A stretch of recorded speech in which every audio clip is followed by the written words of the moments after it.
What's going on, everybody? Welcome back. Another video, Bond's Apartment. Doing a review today. I was reached out to, I think that's how you would say it, reached out by, from, sought out, from Forstner bracelets.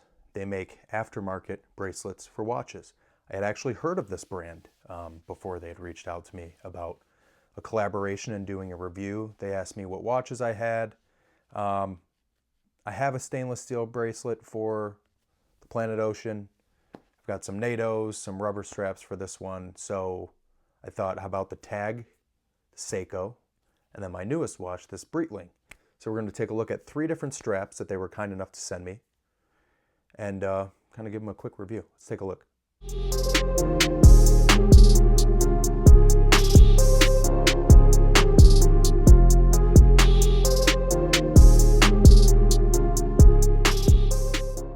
So the first bracelet they sent is called the Bullet bracelet with straight ends. So obviously this can be used on basically any watch with a 20mm lug to lug.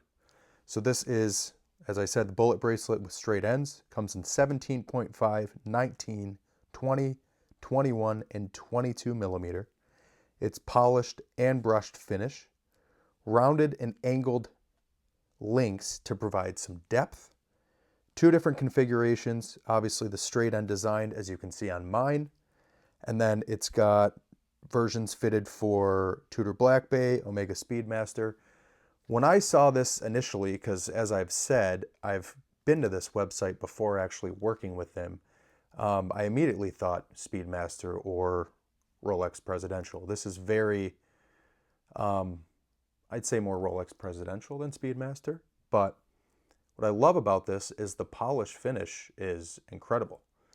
And this Breitling, which will have a 2-part series all in itself, don't even get me started if you can see it's dead. Ugh, long story. But this came on a leather strap. I bought this pre-owned.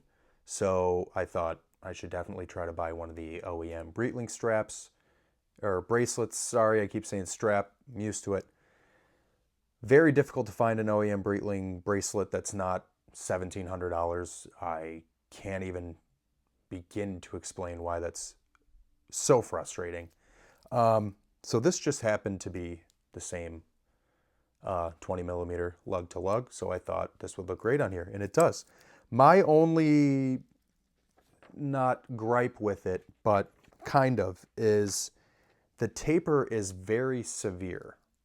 And I personally love when watch bracelets taper. The Omega Seamaster Diver, not a big fan how it's just no taper, but it's such an iconic bracelet that kind of doesn't really matter.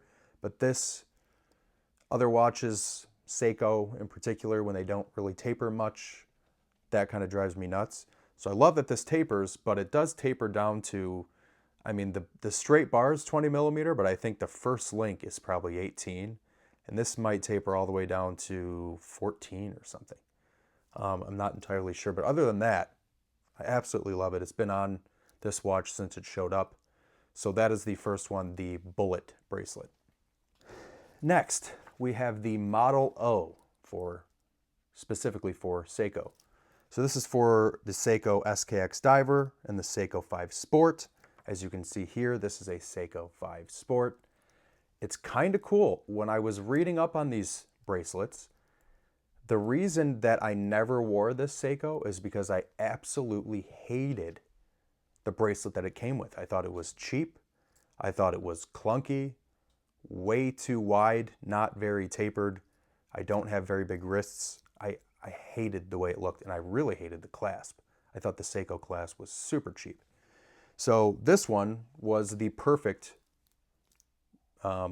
kind of change to that. This one does have a nice taper. So this one actually starts at 22mm and tapers all the way down to 16mm. This was essentially made in response to the quality of the Seiko OEM bracelets, just as I said, being not great. That was a common complaint with most Seiko owners of one of those 2 watches, either a Seiko 5 Sport or Seiko Diver. A lot of Seikos, Grand Seikos, it's a different story, but Seiko, Really don't like their bracelets. 22 millimeter tapers down to 16. It's got the push button clasp, fully brushed, traditional oyster style bracelet. Something very cool about this one is it's got a bit of a extended link here. So that's essentially maybe half a link you're getting without actually having to remove something. So this, another great addition to a watch that I already had, where I can actually start wearing this and not hate the way it looks. This one, the Model O, is priced at $175, and the previous, the Bullet bracelet, is priced at $155.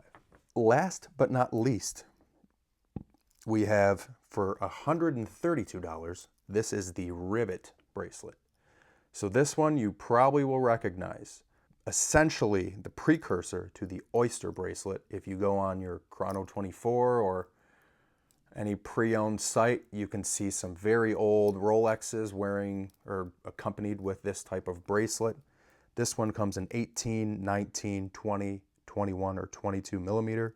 It's got stretch or solid links. You can see the one I have is stretch links. So as I said, these were sent to me, gifted to me by Forstner specifically for this review, which I can't thank them enough for because that's quite a bit of money in bracelets. So thank you. When this showed up and I opened it, I thought, wow, this is going to be way too small. And then as I actually took it out of the packaging, I realized that it is a stretch clasp. So two things went through my head. One, retro, vintage. Two, ripping the hair from my wrists. This does not do that. This is actually very capable of being worn all day and moving up and down your wrist without pulling the hair out of your arms. That is one of the most irritating things about those old school stretchy bracelets, and this does not do that.